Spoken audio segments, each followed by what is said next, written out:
Coleman and Eric Chilton, who is outside enjoying the beautiful weather today. He's going to have an update coming up on what sounds like is going to be a beautiful weekend. It is not too hot today, I can tell you that much. That's some great news. And remember that we are on Facebook, so make sure you join us during the live stream so you can chat with us during the show.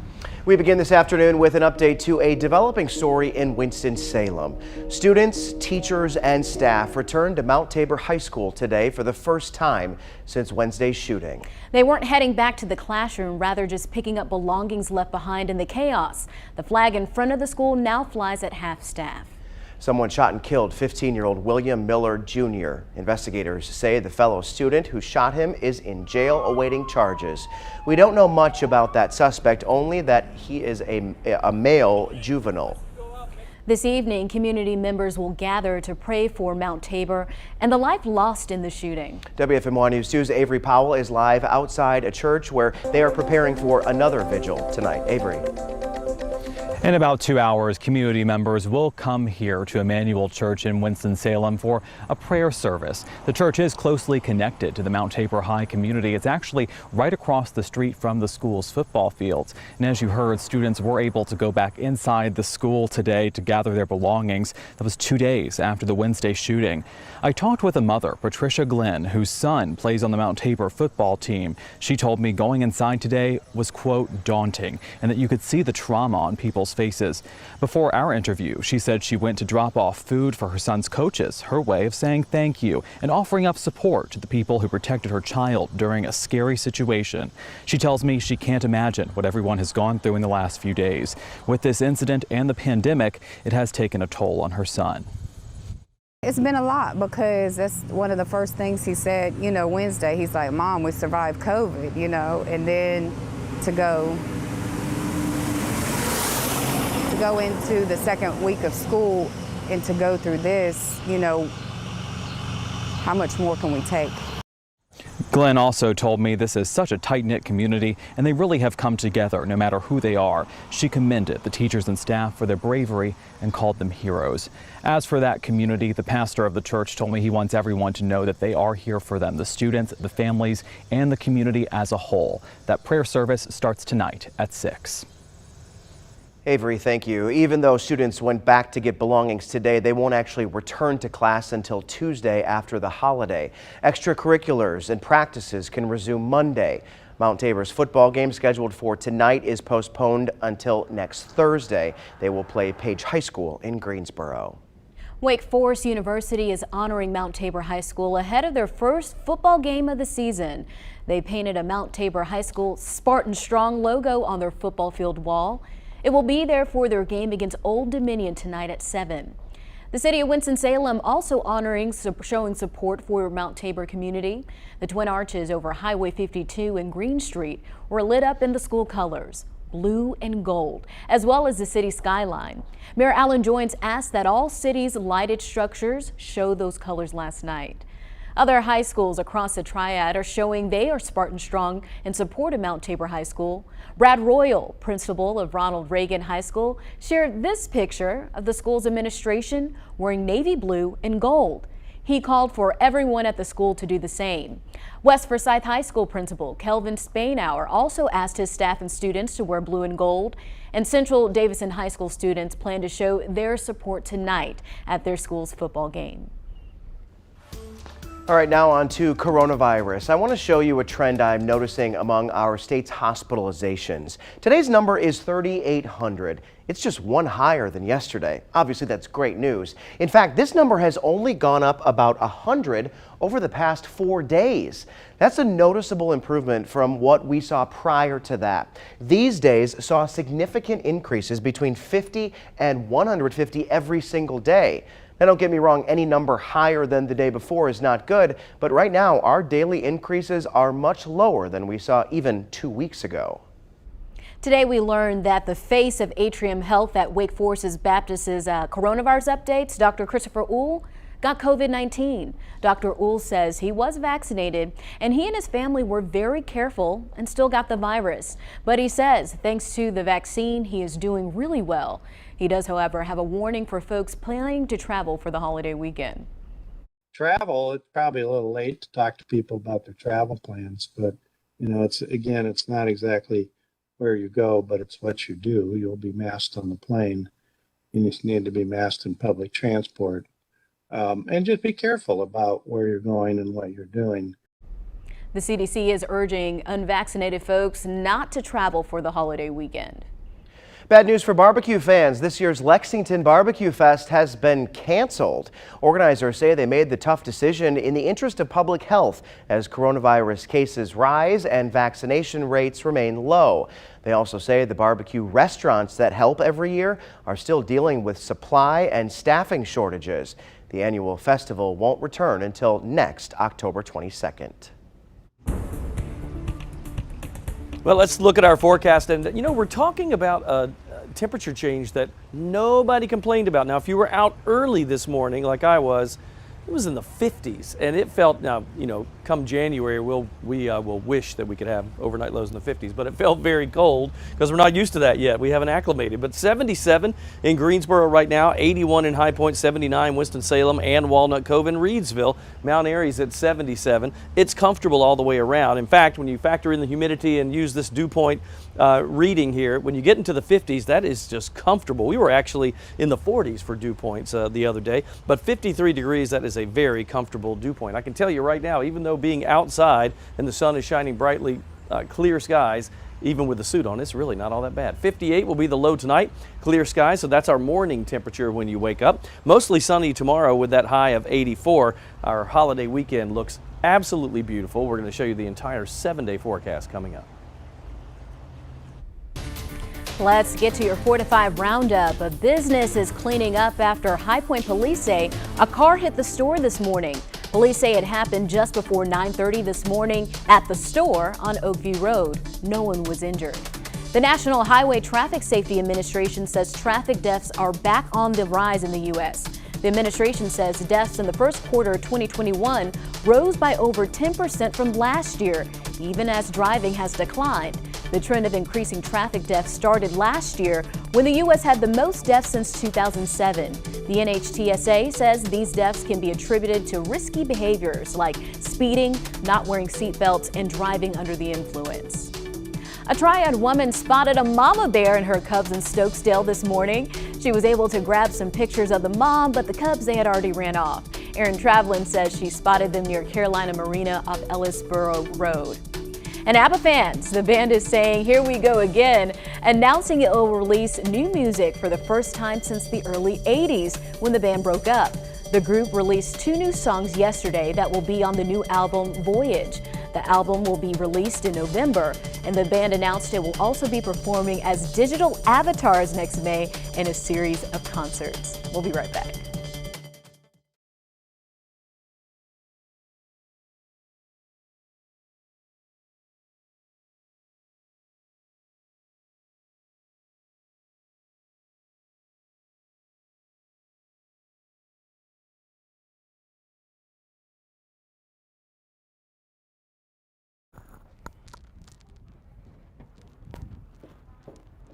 Oh, wow. Hey. I don't think the dress is zipped all the way. Is that on purpose? Down What? here? Oh, hey. Ice cold milk and an Oreo cookie, they forever go together.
Labor Day weekend sale, sale, sale. Okay, what are the usual sale items on this holiday weekend, friends? Clothes, Mattresses. Mattresses, TVs, cars. I never know. electronics, video games. Always mattresses. Always mattresses. I'm going to talk about that at the end. That's actually true. All right, is there anything that you're thinking to yourself, okay, it's September. It is too far for me to wait until Christmas. I need to buy X, Y, or Z now. Maybe I'm in some lockdown some mode. kitchen appliances. Kitchen New appliances, clothes. Chad's saying nothing. Nothing for Nothing. And me. you said you're in lockdown mode? Yeah, I'm not spending right now. I'm holding out till Christmas. You're holding out till Christmas. Yeah, I got to put money back or I'm hosed. He come did ask December. me for lunch money today, That's which true. was weird. Ooh. It's true. Wow, kidding. I was not there for that exchange. Interesting. All right, so let's check out and see what Consumer Reports says are the hot buys for September. There are a few of the last of summer usuals on this September list. Once again, grills, but this time portable, so you can take it inside or out as the weather gets cooler. The top pick, Cuisinart portable gas grill for $175 at Amazon, Best Buy, and Lowe's. This grill is one of the best portable grills that CR has tested. If it's time for a refrigerator upgrade, the Blomberg Top Freezer Refrigerator is now under $1,000 at AJ Madison and Appliances Connection. Consumer Reports says this fridge is an all-around solid performer with an ice maker and digital controls. And yeah, it feels nice right now, but the heat is coming back. The LG window air conditioner is now $300 at Walmart. That's nearly $100 off. And finally, September, it's prime time to look out for smartphones. Every September, Apple tends to reveal and announce the next iPhone. This year, we're hearing rumors that the iPhone 13 will be announced later this month. And when that announcement is made, they tend to discount the older model phones. If you have those phones and you want the new one, there are also typically trade-in deals where you can save a big chunk of change on the new phone. All right, so Mom and I were supposed to go get her a phone this weekend. I'm thinking I'm holding off because we're going to wait till the end of the month. Oh, and if you need a mattress, this is what I was saying. If you need a mattress, I have to tell you, they're always on sale. Never pay full price for a bed, people, okay? Cool. I have a didn't know question that. about mattresses, and I don't know if anybody knows the answer to this, but how can a store survive on just selling mattresses, and why are there so many of them? I feel like there are so many mattress stores all over the place. Does anybody else realize that? Well, everybody has a bed, right? Well, most people have a bed, right? Right, and so Yeah, but if how you have often more do than you- one. That's How often true. do you change mattresses, though? Right. I Yeah. know. I mean, Okay, well, it used to be you would do it like every 10 years, right? But like I've had a couple of new mattresses like every 4 years. okay. So, All right. I mean, there's that. And you know what? You have entire stores that sell just soap, right? That's true too. We're looking at you, Bath and Body Works. So I'm just saying that there's probably okay to have a whole place that sells just mattresses. All right. That makes sense. I do enjoy a mattress store because they're just so comfy. You lay down on them. Yes. But you'd think about it when you go in, and you have to, I mean, it's what you do, right? You just You lay on plop the down. mattress. Right. Think Right. about everybody else that's done that before you that day. Well, nobody gets that mattress, Spray it right? You down. don't get No. the floor model mattress. You don't want that. You probably get a heavily discounted mattress if you No, get the floor model. no, stop. I don't want to think about that, right? It's just like a Yeah. hotel mattress, right? That's why we don't try on underwear, Chad. You don't? Please tell me no. Chad's not going in the Just store. kidding. Just kidding. Hey. Okay, we're gonna Yeah, you go guys to are going too break far to with this. end this. Okay? TMI on Let's go to break. Friday. Sorry, be- Join friends. us on Facebook. So We'll sorry. be right back.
Today is a solemn day for many in Richmond County, east of Charlotte. Today marks 30 years since the Imperial Foods processing plant fire killed 25 workers who were trapped behind locked doors. Richard Devane spoke to a survivor of the fire and shares her story as she remembers the lives lost that day.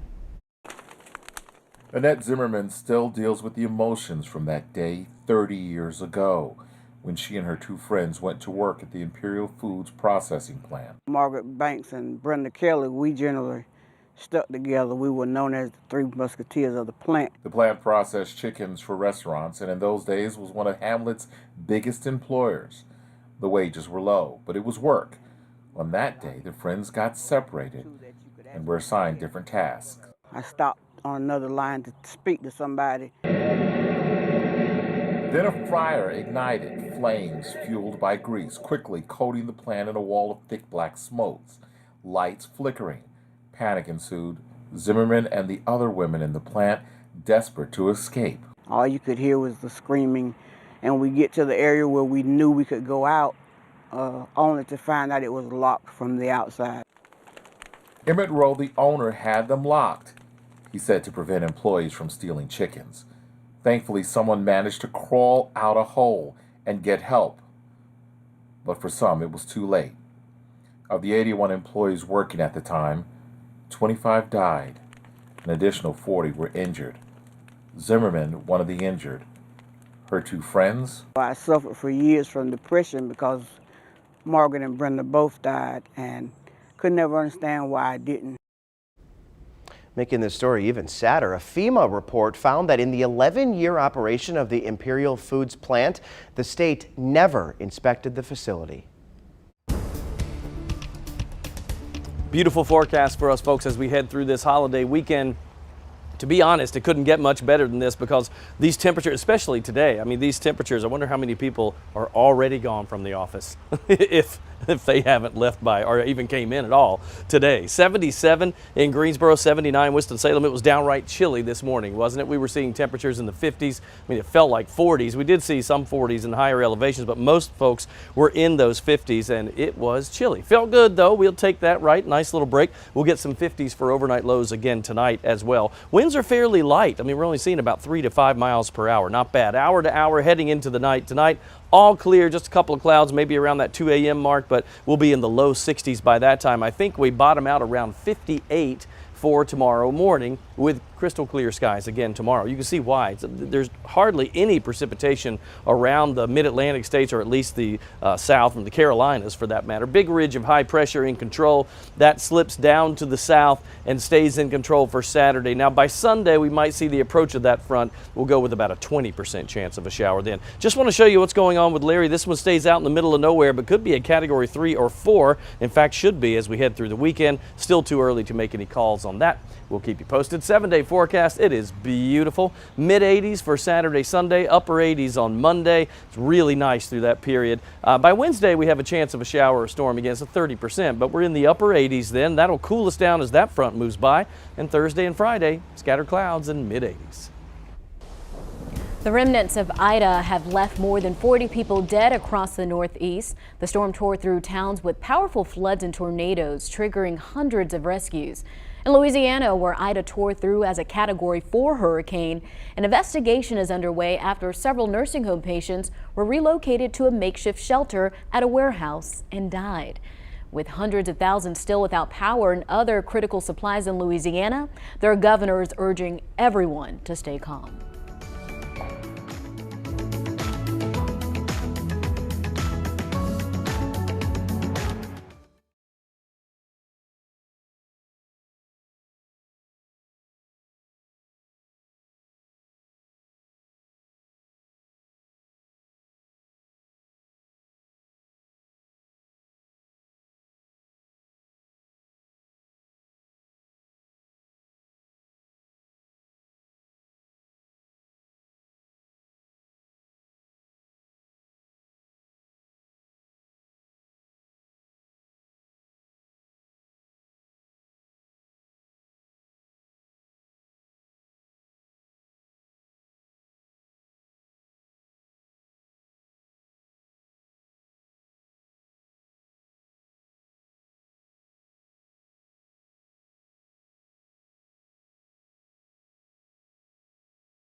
It's so important to reflect on the things going on in our lives, both good and bad. Today, Coach Lamont has a message encouraging you to make a new story.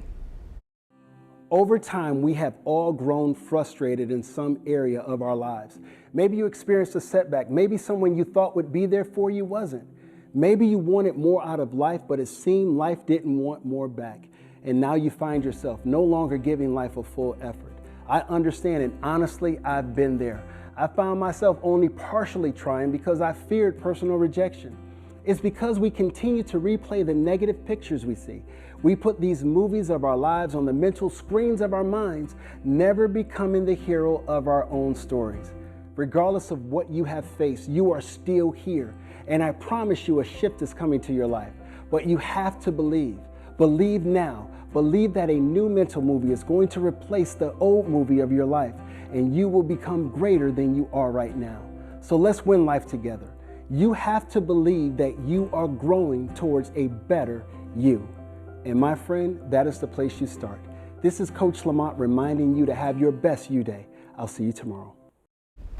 It's kind of like a sequel to a movie, right? Your next movie, your next better you. Yeah, I always think when there's certain things that I want out of life and they haven't happened yet, maybe that's God's way of saying I'm just not ready for it yet. And so I need to work on me. And so then when I do get the things I desire, I'll be prepared for them. As the elder statesman of the group, I will tell you that there were times in my life when I wanted something so badly, and I would say prayers about it, and I would think about it and put it in the center of my mind, and I want to be here at this point in my life. And then I realized as I got older that there were different plans for me. And I think thank goodness I didn't do what I thought I was going to try at that particular time in my life. Words of wisdom. I know. Eric Chilton. The elder I felt statesman. that. I'll like tell you that. guys more later. Oh, we can't wait. We'll be right back. That was great. We have to say something else, Chad. Oh, we do? Well, we're out of time now.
Welcome to your 4 to 5. I'm Lauren Coleman here with Chad Silber and Eric Chilton. I gotta say, this is like the best weather I've seen in a long time. It is the best weather. Would you say, Eric? Yeah, were you out early, either of you, this morning? I was.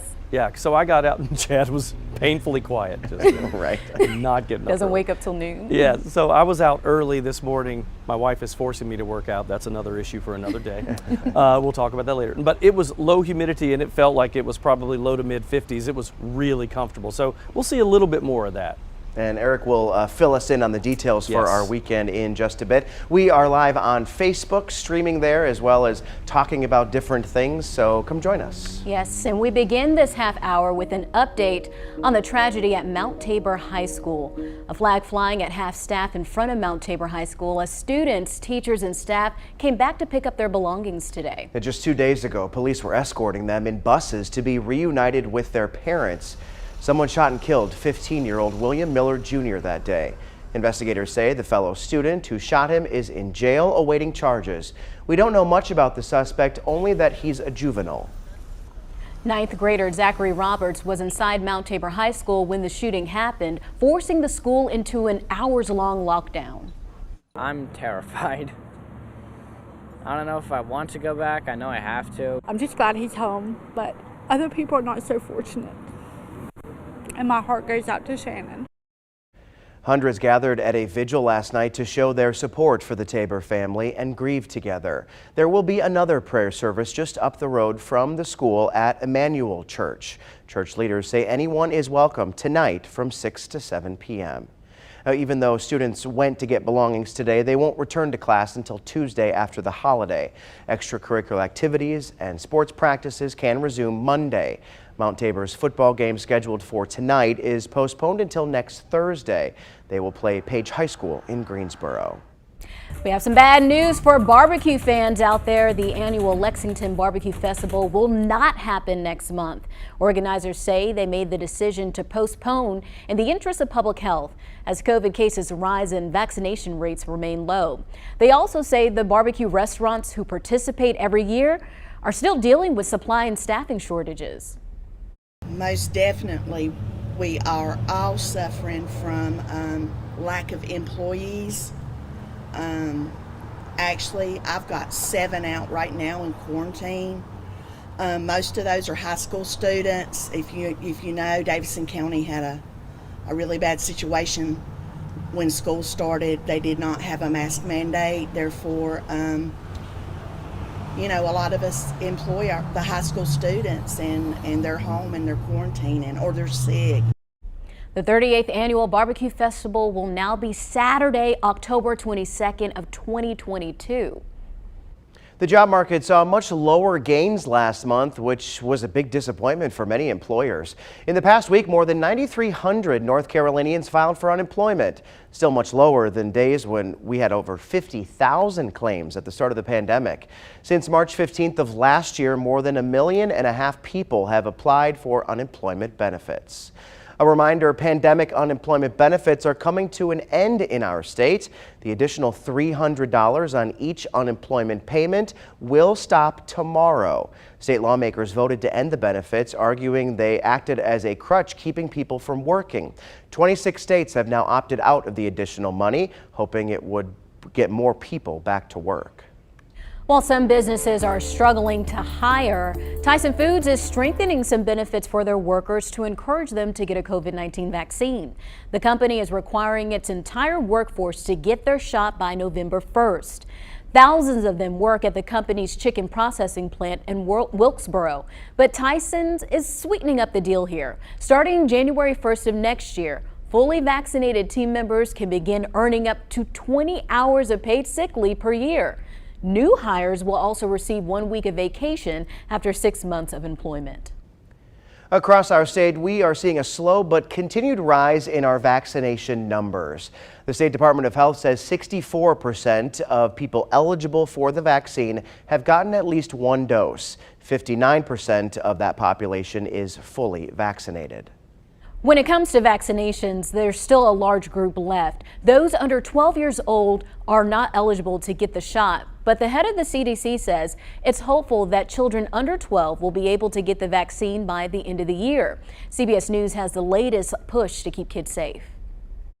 As children across the country continue to return to school, members of the Biden administration urged parents and school staff to take the nationwide COVID surge seriously. When we implement the masking, the ventilation strategies, the cohorting and the screening strategies, that we can have our kids be safe in school. CDC Director Rochelle Walensky joined First Lady Jill Biden and Education Secretary Miguel Cardona for a national PTA back-to-class virtual town hall as child COVID-19 hospitalizations reach their highest level in more than a year. We're seeing outbreaks in places where these mitigation strategies are not occurring. We need to come together for our students. They need us now more than ever. Here in Los Angeles, public school students who have to quarantine due to a COVID exposure will soon be able to live stream their classes to minimize any learning disruptions. For the second time since his LA middle school started, Joanna Pacini's 11-year-old son, Juan, is under quarantine. The concern is that he will fall behind because this is the third week of school. And in Florida, the state's Department of Education announced earlier this week that it has withheld the monthly salaries of school board members in 2 school districts that made masks mandatory in classrooms. The directive is in violation of an executive order barring local officials from imposing mask mandates. Last week, a Florida state judge ruled that Governor Ron DeSantis overstepped his authority by banning school districts from requiring face masks. The governor is appealing that decision. All right, time now for your 4 to 5 roundup. First up, 3 new stores are opening at the Friendly Shopping Center in Greensboro. Spirit Halloween will open next week, September 9th, in the old Pier 1 location. Lush Cosmetics will open a seasonal pop-up store between Pandora and Chopped. The Bath and Cosmetic store will open in October and close after the holidays. And finally, Mario's Pizza will open its 9th local location in the spring. A business is cleaning up after High Point police say a car hit the store this morning. Police say it happened just before 9:30 at the store on Oakview Road. No one was injured. The remnants of Ida have left more than 40 people dead across the Northeast. The storm tore through towns with powerful floods and tornadoes, triggering hundreds of rescues. In Louisiana, where Ida tore through as a Category 4 hurricane, an investigation is underway after several nursing home patients were relocated to a makeshift shelter at a warehouse and died. With hundreds of thousands still without power and other critical supplies in Louisiana, state leaders are trying to keep people calm. Well, if you have anything planned for this Labor Day weekend, it is perfect. I mean, for this time of the year, temperatures are cooperating. In fact, it's almost like Mother Nature gave us a little break from today all the way through Monday, and then by Tuesday and into Wednesday of next week, we're back to the upper 80s again. So a perfect chance to get out and enjoy things. It's 77 degrees in Greensboro right now. It's very comfy. Burlington at 80. If you head back south and east, you're looking at 78 around Siler City. Asheboro, you're at 77. Lexington, 79, and mostly mid to upper 70s in the northwest Piedmont as well, with Mount Airy chiming in at 76. Winds are fairly light. We have no complaints there. Our dew points are in the low 50s right now, which is very comfortable. That means we're fairly dry. So heading into the night, we're looking at clear skies, maybe a couple of clouds toward overnight 2 a.m. to about 5 a.m., but still we'll be in the upper 50s, we think, for overnight lows. So by the time you wake up tomorrow, it will feel wonderful out there. Get outside and enjoy it if you can in the early morning hours. We'll zoom out because there's not a whole lot to see here. High pressure clearing things out for us, and it makes for perfect weather for the next day or two as we watch that system just sink down to the south. We'll probably go from those lower 80s today up to the mid 80s for your weekend, and then upper 80s by the time we get to next week. Take a look at the 7-day forecast, and pretty consistent here. It's looking nice. 84 and sunny on your Saturday. That is beautiful. 86 on Sunday. There's about a 20% chance of a sprinkle. It'll be very isolated though. Monday, 87, partly cloudy. Then we're sunny to partly cloudy Tuesday with a 30% chance of a late day storm on Wednesday. We're back to the upper 80s and a little bit warm for Tuesday, Wednesday, and then we'll drop right back down with a passage of a front. We go to partly cloudy skies in mid 80s for Thursday and Friday. We'll be back.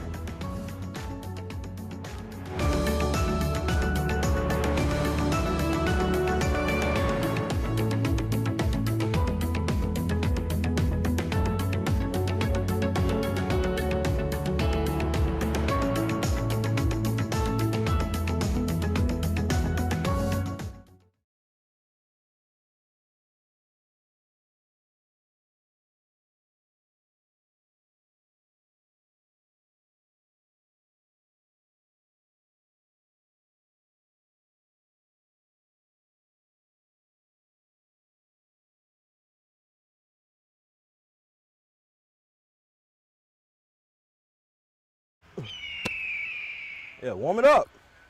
All right. Bald Eagle, mic check.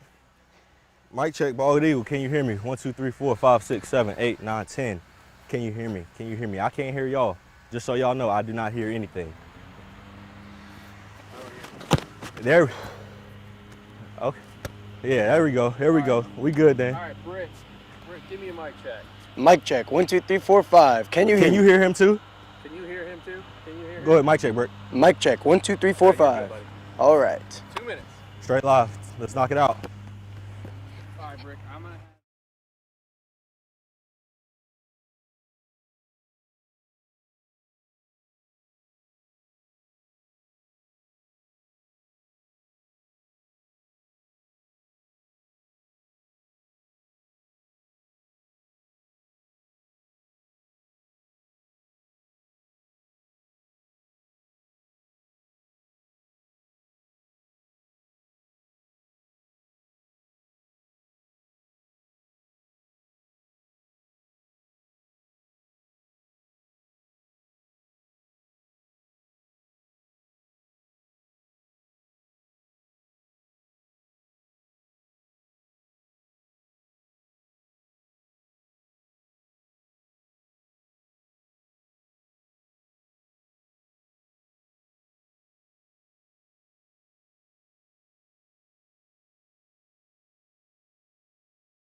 Yeah, guys, we're here at Burlington Williams High School where the Bulldogs will be hosting Southern Alamance tonight at 7 p.m. And today I'm joined by a very special guest, my good buddy, Brick Bowen. Brick, tell the people your real name. Well, I'm Brick Bowen, and I'm the kicker and punter at Walter M. Williams High School. So, Brick, how does it feel to be playing football again here in the fall? It feels great having the fans out watching us and everything in the right time of the year. So we got something special for you guys. Since I'm the ultimate athlete, we're gonna have an extra point showdown. Brick, you up first since you're the young gun. Show them something. Let's do it.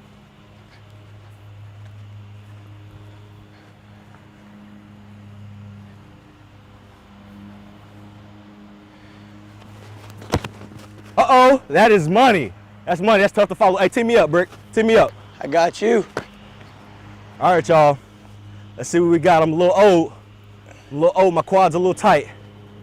Let's see what we got. Uh-oh, that's money.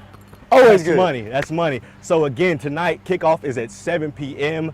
We got Burlington Williams, the Bulldogs, hosting the Patriots from Southern Alamance. It's a game you're not gonna wanna miss. It's gonna be a great one. Hey, Jalen, I have to say I am That was impressed. good. He has some nice footwork there. You know what? I kind of feel bad because while he was setting up, I was Yeah. trying to come up with good excuses for when he missed.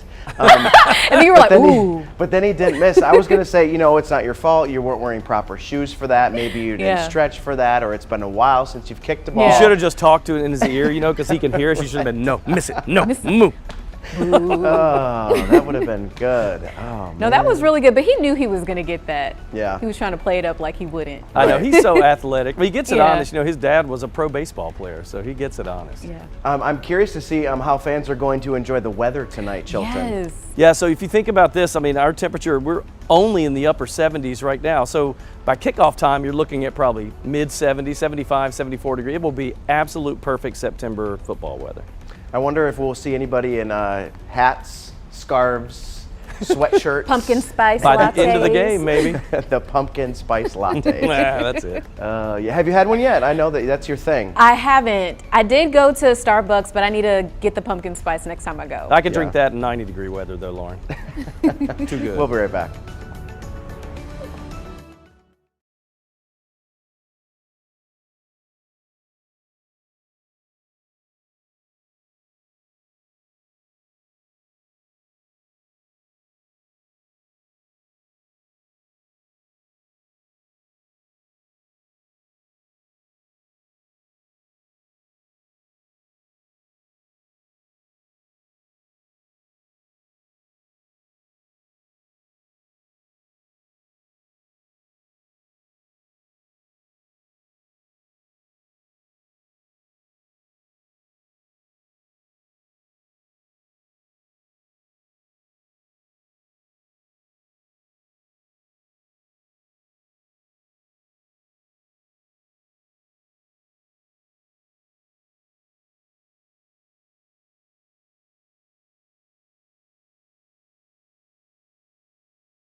In the past week, we've certainly seen what our law enforcement heroes can do. When we look at the force, you may see a group underrepresented, women. Yeah, the Greensboro Police Department says just 18% of their sworn officers are women. The numbers are even worse in other parts of the state. When the job calls, can you add me to that assault? CMPD Officer Deidre John is ready. She's been a cop for 12 years.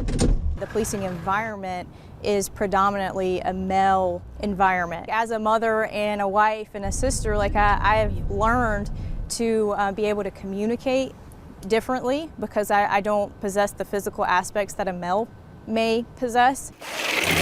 Officer Mackenzie Gingell agrees. I see myself pretty comparable to my male coworkers. Gingell says it takes more than physical strength to de-escalate a situation. There's been certain situations where I've been called out just because of a female requested another female to speak with. The National Center for Women in Policing has documented women police officers use less physical force and in many cases are better at de-escalating confrontations according to their research. But nationwide, women represent just 12% of sworn officers. We wanted to know what this looks like in other cities similar to Charlotte, like Raleigh, Pittsburgh, and St. Louis. The numbers we pulled show women make up only 11 to 16% of sworn officers. In Charlotte, women represent 15% of police officers in CMPD. So 15%, although we're beating the national average, is not significant for us. We think we should do better. Earlier this year, a coalition of women law enforcement professionals and nonprofit leaders founded the 30 by 30 initiative. Their goal, police recruit classes should be 30% women by 2030. We've used our cadet program as a nexus to draw women within our organization. So we pay college students tuition. They come and spend time with us, and then we use that as a pipeline to bring them into our recruit classes. CMPD isn't part of the 30 by 30 initiative, but admits they need to do better. Meantime, another North Carolina department who has taken the pledge is setting a gold standard. The Fayetteville Police Department is averaging 21% of women on the force and pushing for 30%. It's not just departments that change that mindset, it's the community, it's society that truly has to change the mindset. So what are they doing differently? Fayetteville Police Chief Gina V. Hawkins says they're intentional about the opportunities given to everyone. She makes sure each squad has representation across the board. Opportunities for promotion are as blind as possible. Applicants have a number as opposed to a name. They're directing women to training specifically for women leadership, and there's nursing areas for mothers. We have those locations being purchased within the organization, so it becomes normalized when you have to care for your child after coming back from maternity leave. CMPD officers are encouraged by the success of departments like Fayetteville and say it's only a matter of time before the stereotypes disappear. We have to find a way to make law enforcement more appealing to women as a whole. That's interesting. It's interesting to me because I was listening to those numbers, 12%, 15%. I don't know about you. I feel like I've seen more women police officers than that, at least in Greensboro, where I live, than that 12 to 15%. May be wrong, but I don't know. That's my perception. Right, and I mean, we did say before that story that it's at 18% in Greensboro, so it is a little bit higher than some of the rural areas that they talked about. Still seems low, doesn't it? I mean, I don't know. That's just me. I think it's hard to tell because I don't see police officers all of the time. Same. But I do think it's important that they do, that a force reflect the community of which it serves.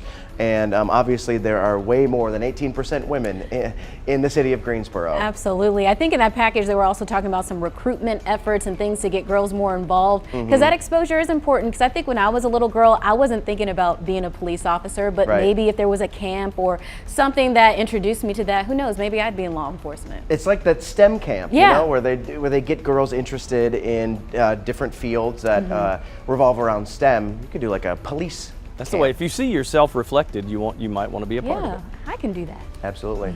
All right, Sheldon, time to talk about that weekend forecast. It is, isn't it? And it's good stuff, too. We have no arguments with this. You look at the radar really tells the story because we are high and dry. In fact, you have to go all the way back up toward the Great Lakes to see anything in precipitation and down toward Florida and the peninsula there. Right in the middle where we are sandwiched in there, we see a high pressure ridge. Now, today, with the winds coming clockwise around that high and bringing down that drier air, the morning just felt great. It was a crisp fall feeling to the morning. Same thing tomorrow. I think we'll see overnight lows around 58. And then this front may get close enough to us to make a difference on Sunday.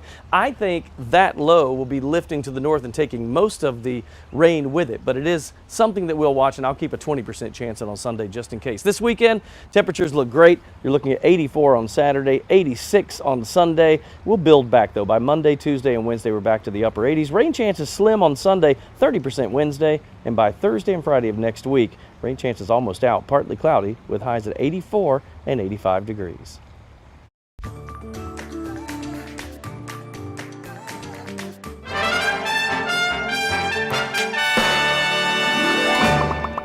Too often we forget smaller features. Sometimes those can speak to who we are or challenge us in ways we didn't expect. Today's News 2 review does just that with an independent feature called CODA.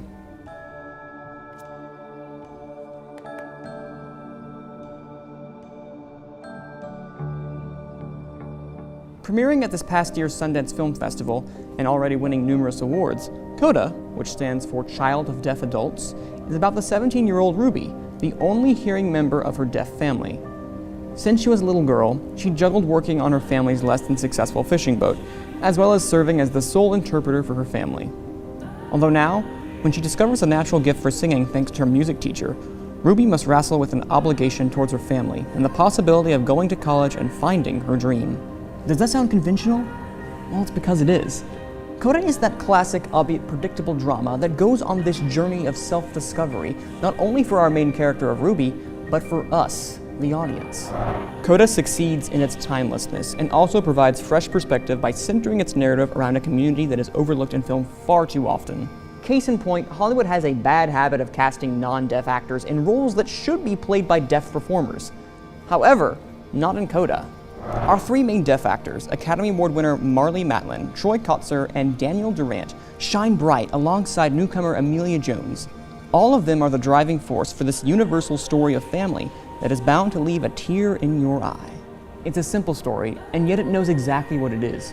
CODA doesn't reinvent the wheel, and in fact, it should encourage discussion about what does good representation look like. But I cried, I laughed, and at the end of the day, I was moved.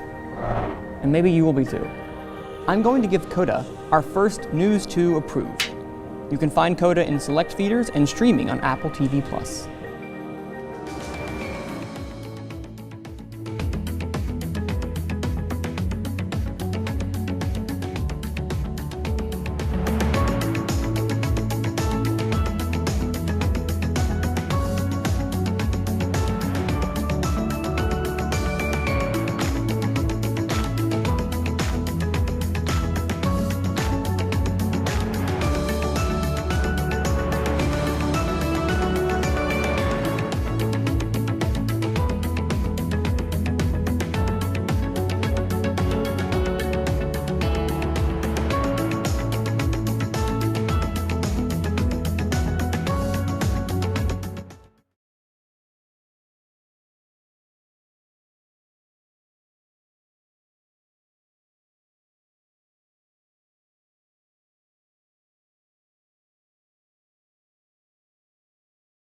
One, two, three, four. Thanks, Marissa. Hey there, mic check. 1, 2, 3, 4, 5. Hey there, Oklahoma, Oregon.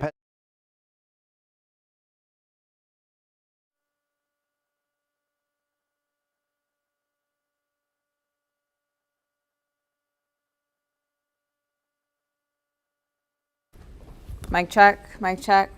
When do you want me to move to A10?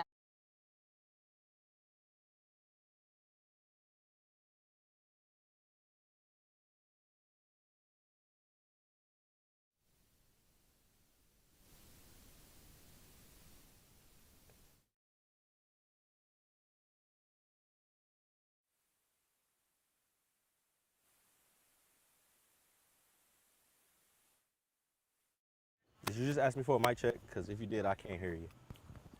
It's almost like oh, there it is, Callie. I hear you now. Mic check. 1, 2, 3, 4. Today, and now members of the community. They went to Eric Chilton. Come back to me. Hi, mic check, 1, 2.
A memorial continues to grow in front of Mount Tabor High School in Winston-Salem after a student shot and killed his peer, 15-year-old William Miller Jr. this past Wednesday.